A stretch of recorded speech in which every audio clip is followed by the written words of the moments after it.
All right. Good morning, Chair Postman and Member Bollendroff, staff and guests. The lobbies are open and the recording has begun. Thank you, Dustin. Good morning, everybody. We're going to convene the board caucus meeting for Tuesday, April 4th, 2023. Member Ali Garrett is on leave today. Our first item up today is update on the legislative session, which is hot and heavy, Mark. That's right. Good morning, Chair Postman and Board Member Vollendroff. I'm coming to you kind of at a critical time for our social equity bill.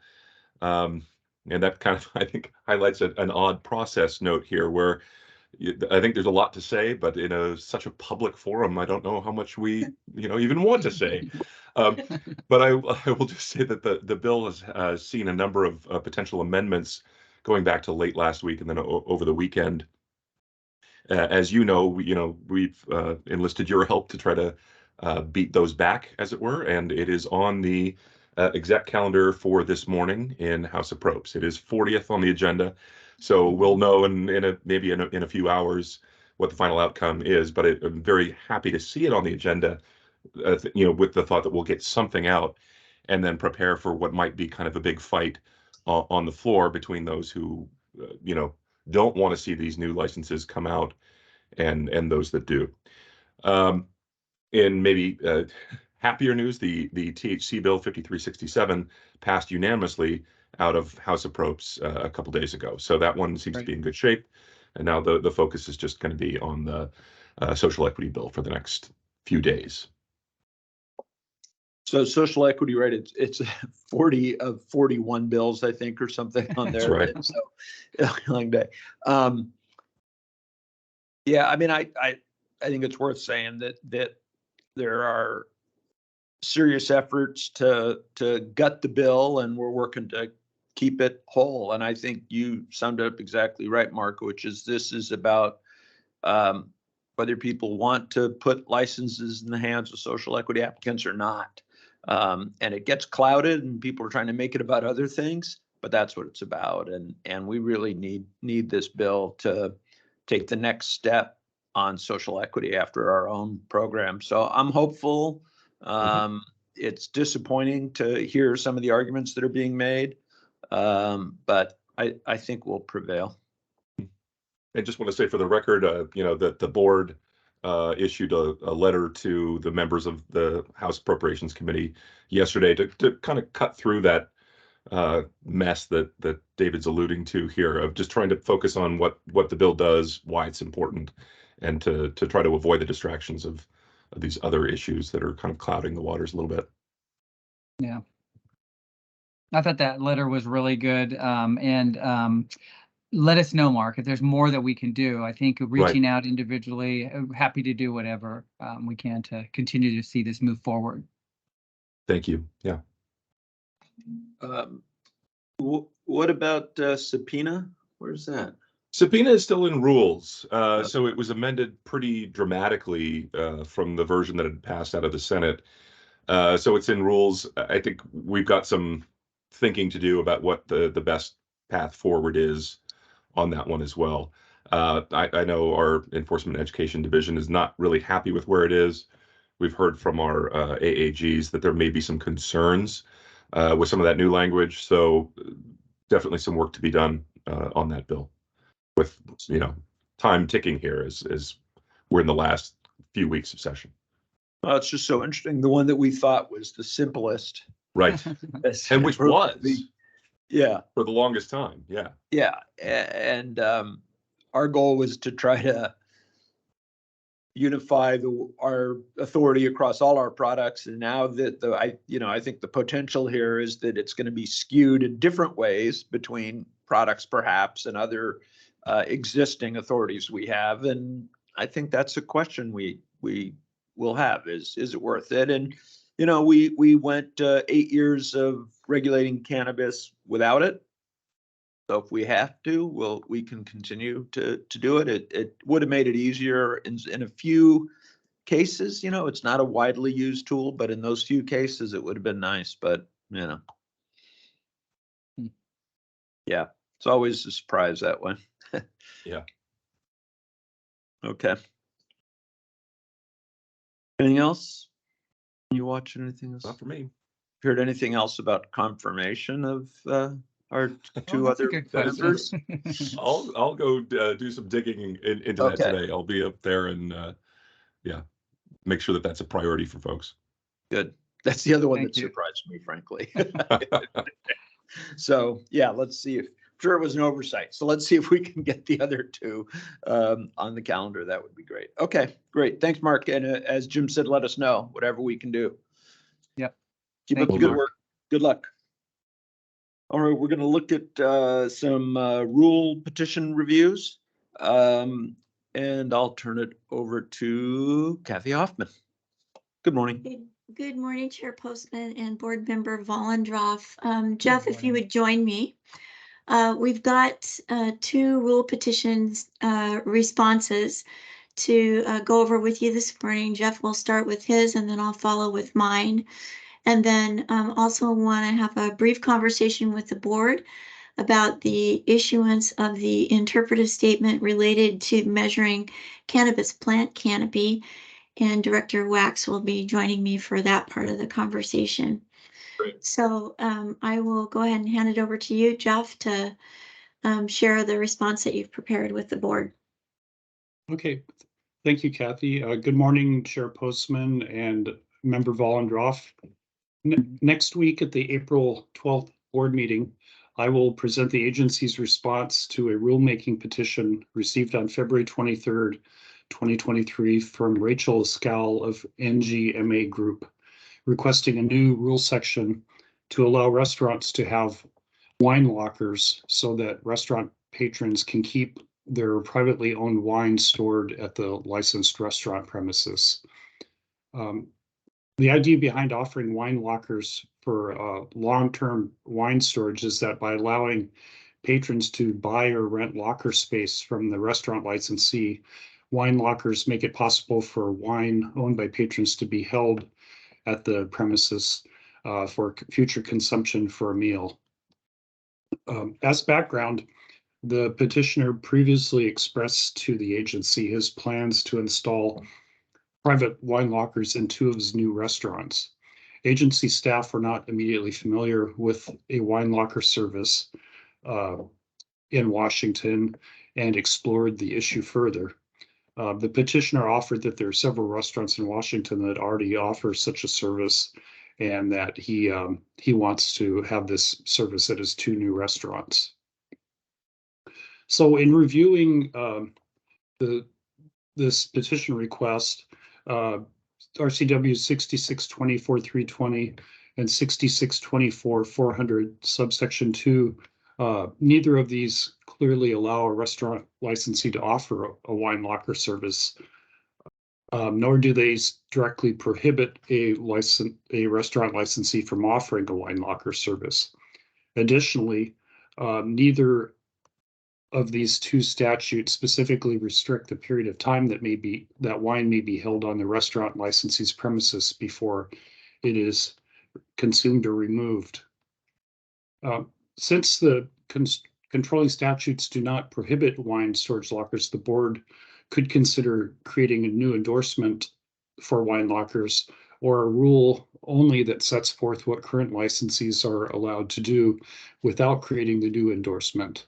But because statutory authority for wine lockers is not expressly granted, a rule might not be the way to create such an endorsement, and it likely would require a change to the RCW.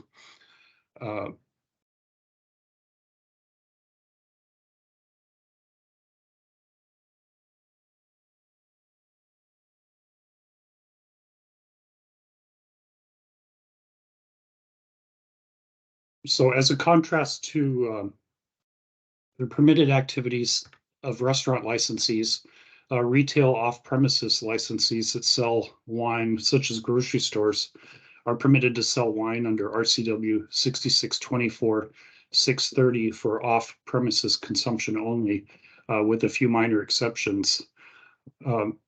However, retail off-premises licenses are also permitted to accept remote orders for wine by telephone or internet for later pickup. With these orders, there's no apparent time limit placed on how long licensees are permitted to keep the wine with the seller before it is picked up and taken away from their licensed premises. Hmm. So there, in this comparison, there's we see the difference between the way that these two retail licenses treat the storage of the product on the licensed premises. So I'd be happy to answer any questions about this petition. And I will be present. I'm sorry. I'm sorry to just interject here. Could you discuss what the board's options are? Yes. Okay. Thank you. Yeah. Thank you, Kathy. There are three option paths that I identified. There's the option of denying the petition to create the rule and to take no action. The risk of this is that it could create ambiguity around an industry practice without having a corresponding rule or license endorsement speaking to the practice.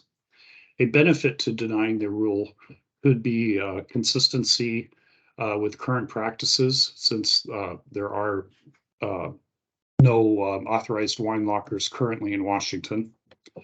The second option could be to deny the petition to create a new rule and to take other action through another approach. The risk here is that policy guidance or other guidance alone might not be enforceable or sufficient to address issues surrounding this practice. A benefit of denying the petition without and taking another approach could be to ensure consistency and continuity by clarifying the current practices. And a third option, accepting the petition and agreeing to initiate rulemaking as the rulemaking schedule permits, would present the risk that, well, really not much risk, because there is the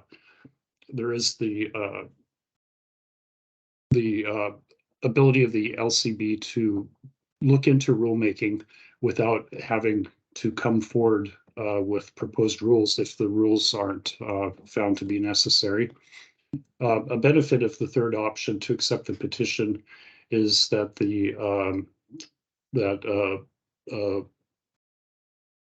accepting the petition could result in new rules that could benefit the industry and help to clarify this practice. So those are the three options that I've identified. Okay. I have a quick question, Jeff, Sure. and this is maybe not specific to this request, but because there's ambiguity in the law, and so it doesn't permit it, doesn't prohibit it, and it's cited that this is currently taking place, where does that leave people who are currently doing this? You know, that's a good question. I have not spoken to enforcement or education. I'm not sure how they would handle this, but I understand that they may have been informed of the other licensees who are doing this now. So that's probably a practice that they are looking into currently. And I'm sorry, I don't know, but I could certainly look into it and get back to you with what I find out. Okay, thank you. Thank you. Yeah, I was guys along, Jeff, you had said that currently there's no authorized wine lockers, but that doesn't mean there aren't some out there that we don't know, which is, I think, a good question. And I just wonder, in accepting a petition, and maybe this is a question for Kathy more, but I don't know if there's a risk, but a cost of person power, attention, right? And we're getting a lot of these again. So I just wonder kind of how we can look at a bigger picture to prioritize and say, this doesn't compete with these others in terms of the number of people it would impact, the public safety or public health impacts of it. Because it's just going to get hard to, and we don't want to accept everything because, well, we don't have to do rules, but we look at it because that puts a lot on your guys' plate when we could have more coming here from the session. Agreed, and thanks, Chair Postman, for bringing that up, because that was one thing I wanted to touch on after I was done presenting on the petition response that I was going to speak to. But we are kind of holding off, I would say, on doing any triaging of rules until the end of the session. So, right, Makes sense. April 23rd, we'll take a look at petitions that have been accepted, what we have in front of us in terms of rules in progress, and then what we have in terms of legislative implementation. And then we start prioritizing from there, with the legislative implementation coming in always first place. With this petition in particular, I don't know that one of the risks addressed was what it would mean to put rules in place that only impact a small number of licensees. And I don't know if that's an option, Jeff, that you can, build out more in the response. The other thing to pay really close attention to is sort of our gray statutory authority here. We don't have express authority to do this. And I think that I don't know how much of a risk analysis is offered in the petition response, but that is a risk if we go into rulemaking where statutory authority is not necessarily explicit and not implicit. There's some considerations to be made there as well, especially if we're thinking about perhaps offering this as an endorsement. And I don't know that this was clear, but we can't do endorsement by rule. That needs to be a statutory revision. And I think that this, it's just something for the board to consider, whether or not, on the scale of risks, where does that fall? Yeah, I think the advice we got, no, I mean, because that vagueness, Yeah, you could argue both sides. both ways, yeah. Probably clears the way. I think the Yeah. question of endorsement is a good one, though. The other thing, if I may, just really quickly, with respect to priorities, if, for instance, the board opted to accept this petition, I would need to, Justin and I created an analysis tool quite some time back to be able to prioritize rule projects. And I would suspect that this one might fall sort of on the lower end of that scale, based on the number of licensees who might be impacted by the rule. Whereas, for instance, something related to social equity, or some of the other petitions we received, like, for instance, the petition accepted last week with respect to checks in the cannabis space would impact a larger number of our licensees. And so therefore that might fall up a little higher on the prioritization scale. Yeah. That Could- makes sense. Could that analysis tool be done with these at this point in the process, so we can take that into consideration as well as the analysis of the petition itself? That's a really good suggestion, and thanks for bringing that up. And now that we're talking about it out loud, yeah, let's add that in. Yeah, That'd be good. yeah. Because we don't want to just keep saying yes if it backs us up and we end up Sure. having competing things. Then later we say, no, this is more important. So, because, April 23rd will be here soon, but we have to act before that on a few of these, which I'm confident Yes, we we do. can. But I Sure. just think any of that sort of triage analysis that we can do by the time the board acts on accepting the petition, it would help us and probably help you all. Absolutely. Yeah, So we can add okay. that in. Okay, we'll add That's that great. in. Great, thank you. Anything more on wine lockers from Jim No. or anybody? Okay, great. Thanks, Jeff, for that. Thank you, Chair Postman. All right, so I will move into the next petition response that we'll be bringing to you on April 12th. And this has to do with the addition of global entry cards to Act 314.11.025. So that has to do with acceptable forms of ID, and that's specifically an alcohol rule that this petition refers to. It was received on April 27th by Andrew Fung. So I'll just go right into the authority. We do have authority to modify rules with respect to accepting IDs to confirm that persons are over 21 when they're consuming alcohol in Washington State. And we have that one particular rule that speaks to it. So no question about statutory authority here. Just to give you a little bit of a rule background, Passport cards were added to these rules in 2018. Passport cards, excuse me, and Nexus cards. So that's another kind of sort of international entry card. And that really was specifically more between crossings between the US and Canadian border. So that happened in 2018. In 2019, we added tribal identification as well to the list of acceptable forms of ID. And just to make a distinction here between the Nexus card and the global ID card, again, the Nexus card has to do with border entry between Canada, excuse me, and the United States.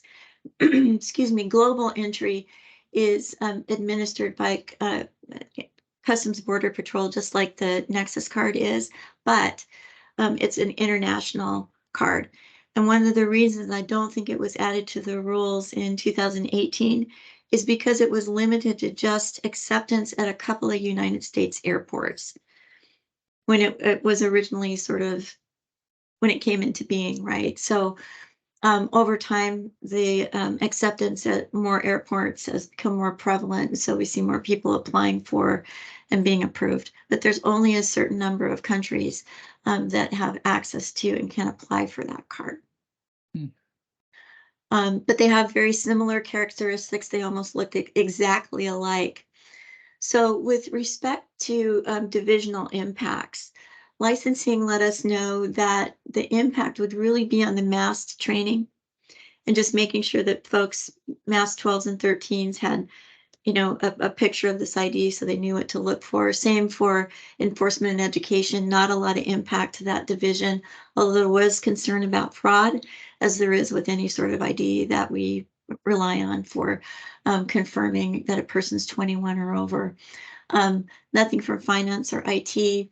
Public health and prevention shared many of the concerns about fraud with respect to IDs.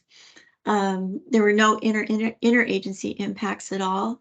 And then did hear back from our wonderful tribal liaison to let us know that this doesn't pose any negative impact to tribes. And they would consider it a positive step moving forward. And they're thinking of using similar cards. So that was a really great thing to hear. With respect to DEIB and social equity, of course, this would kind of open up the landscape in terms of cards that we accept internationally from international travelers. So moving into options. Of course, the first one is deny the petition and maintain the status quo. It may unintentionally exclude, you know, a form of ID beyond what's allowed in rule that's very similar to a form of ID that's allowed in rule, and that's the Nexus card at this point. The benefit is that rules would then still maintain alignment with our current state tobacco and vapor license IDs, or I'm sorry, vapor product ID acceptance. And I'll get to why that matters in a second. The next option is to deny the petition and then offer some alternative form of guidance, which the risk is issuing guidance is always going to be tricky because it's always going to be changing. And so enforcement and education will need to be continually checking that. And so will our mass 13 and 12 holders. And so will our retailers. And so I don't know that that's necessarily operationally efficient, I think is a fair way to say it. The benefit may allow the activity to occur sooner than later without, you know, a rule change. And then option 3 is to accept the petition. Always a possibility that if we accept a petition, it may not become rule. Always a possibility there. But if it's accepted, this may be creating a change in alcohol rules that set different standards for alcohol and cannabis than it does for tobacco and vapor rules. So we have very clearly set standards for forms of ID that are accepted in vapor and tobacco statutes, but we don't have the same thing in alcohol and cannabis because we have really broad rulemaking authority there. So there'd need to be some alignment that we could certainly do. And if the board opts to accept this petition, it might be on that basis that we accept it not only for this alcohol rule revision, but to align the cannabis rules and then find out where we can potentially close that gap between statutes for vapor and tobacco. And that is kind of a benefit as well, actually, is to add that alignment, right? But it adds an additional option to the existing list of acceptable forms of ID that recognizes both U.S. and international citizens. So I'll stop there and I have a let's couple, have questions. Let's talk. I have a Sure. couple of quick questions. So, Sure. thinking about enforcement and prevention's comments or concerns about fraud, is that really any more of a problem than we currently have with potential fake IDs and things? Or what's the, I don't quite understand the concern. I think fraud is always a concern with Right. IDs. But any more than it is currently in any other? That was not expressed in any of the responses provided when we were asking about Okay. impact. I just So wanted to make sure I wasn't missing yeah. something that they were picking up on that made this a little bit more.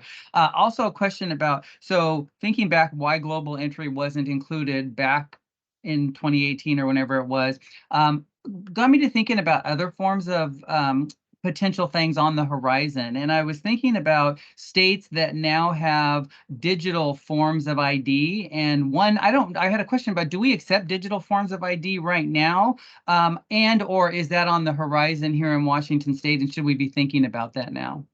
That's an excellent question. I did look at the DOL website and I'm not seeing anything about electronic ID at this point. Other than their only reference to electronic on the DOL website was you can renew your license tabs electronically. That's as close as they got. But that's a great question that I don't know that we accept. That's what I was just gonna say. Yeah. Do we know if somebody I'll is find from a out. state that has a digital ID, do we accept that here in Washington? Yeah, I will find out for Okay. you and then report back at the next Seems like we caucus. should, frankly, but it's something to think about. Yeah, we'll find out. Absolutely. Thank you.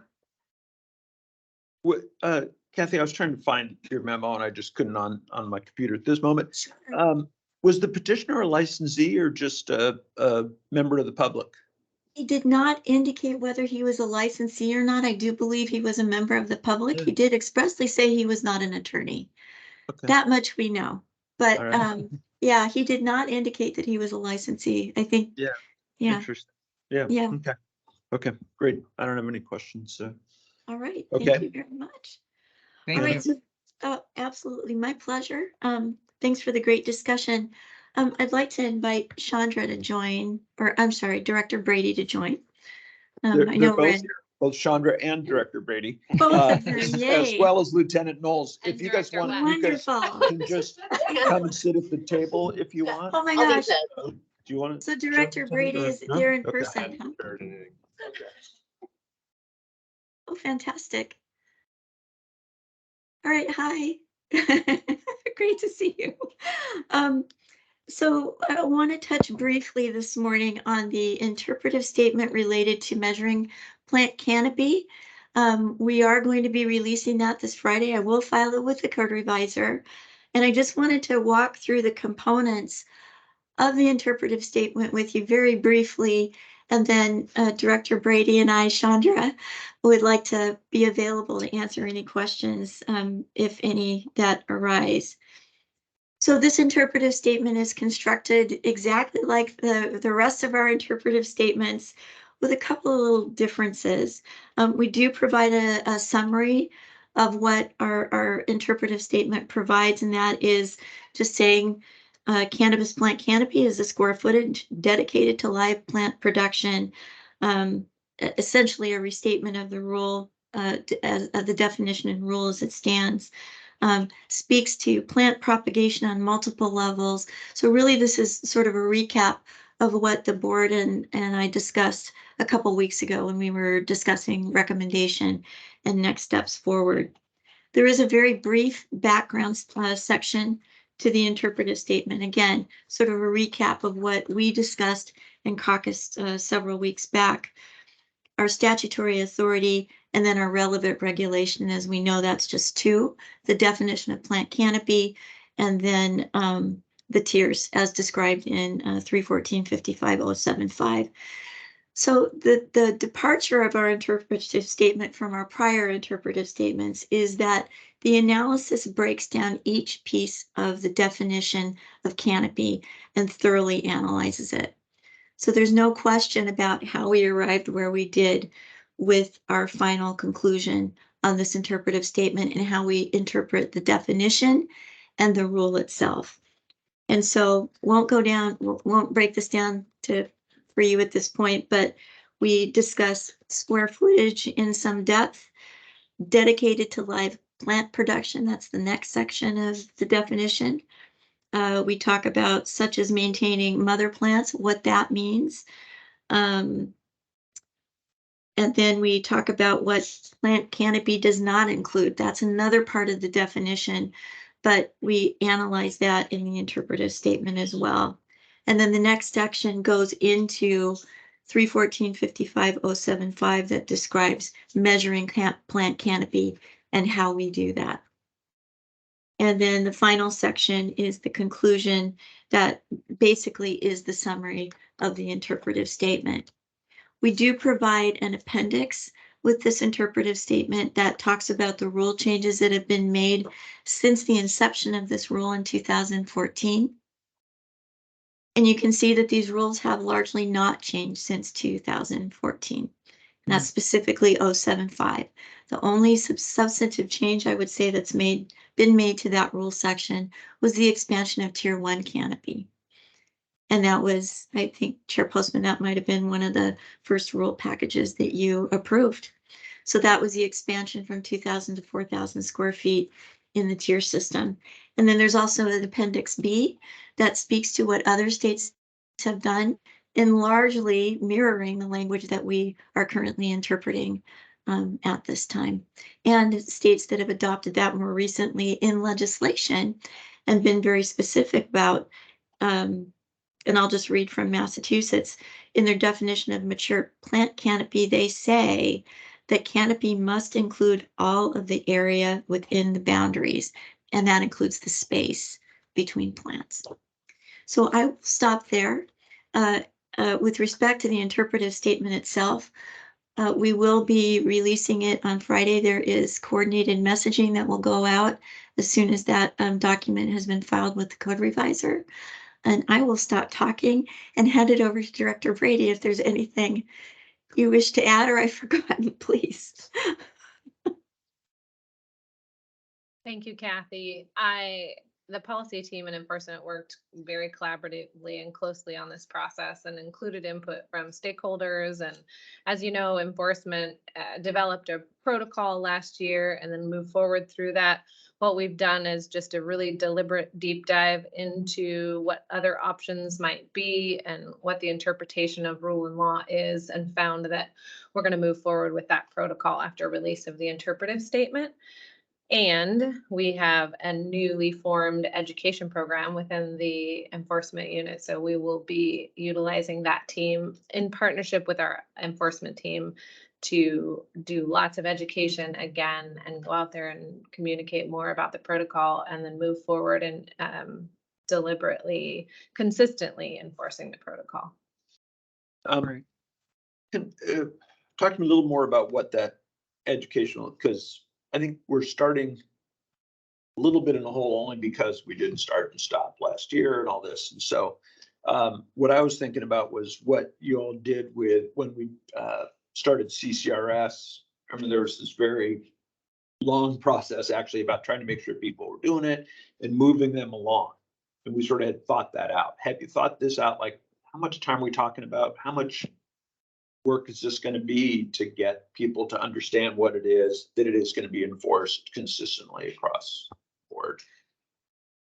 One of the huge benefits of this protocol is that it will look the same and feel the same and act the same as the previous one did. It's not, it isn't as if we're going out and adding the additional challenge of, oh, now we have a new set of standards. It's the same rule and it's the same protocol. So that is a benefit.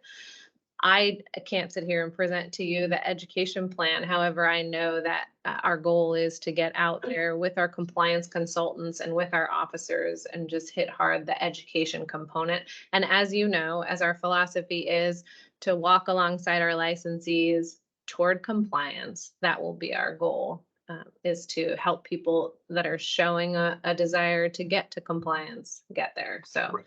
I can share an education plan with you. I just don't have it in front of me. Yeah, that's fine. Yeah, I mean, I think I get what you're saying about it is kind of where we were, but I just think there's some inherent confusion likely because we Yeah. paused. And now we're going back, okay, remember this thing we were doing, now we're doing it again. So I Yeah, just think it might take in some places that we can think of, you know, or parts of the state where people might be more confused than others. we've been working really closely with communications and the policy team, and our message has been really consistent. And we're starting at square one. Yeah, great. So we are going to start over with communication. As you know, our compliance consultants are even getting ahead of the Yes. message a little bit. So we are working together to make that happen. Okay, yeah, we don't need to Great. be that much of it. Yeah, and certainly from this board members, I'm not in a hurry. I'm not saying, oh, we need, you know, to crack down right away. I just want people to be brought along in the same way we all have been brought along over Yeah. the last 6 months or so. It's been more than that, but yeah. Yeah, I'm hearing you say that you want to make sure we do enough education. And so we are going, Right. yeah, Yeah. we'll do that. Okay, great. Thank you. I concur with that. Thank you. Okay. Anything else on Canopy from anybody? If I could just say, Director Wax, I called you Director Brady. Oh, you were going to hear from me, just maybe Sincere not in a public apologies. meeting. Yeah, she's now called you 3 different things. I know, Sean. Yeah. I'm all Director here. Wax. Yeah, we're all multiple people. We'll try to nail it. I'll try to nail it down to one next time. Thank you so much, Thank you for Chair your Postman and willingness. Board Member Vollendroff. Thank you. Thank you. Appreciate that. All right, that brings us just to board member and executive assistant reports. Dustin, anything to report today? Not for me. Thank you, Chair. Jim, anything more? Nothing today. Me neither. Okay.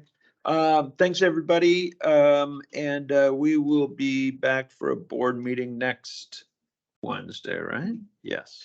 Okay, good. So we'll see you Tuesday for the caucus and Wednesday for the board meeting. We'll adjourn the caucus meeting for April 4th, 2023. Have a great day. Bye.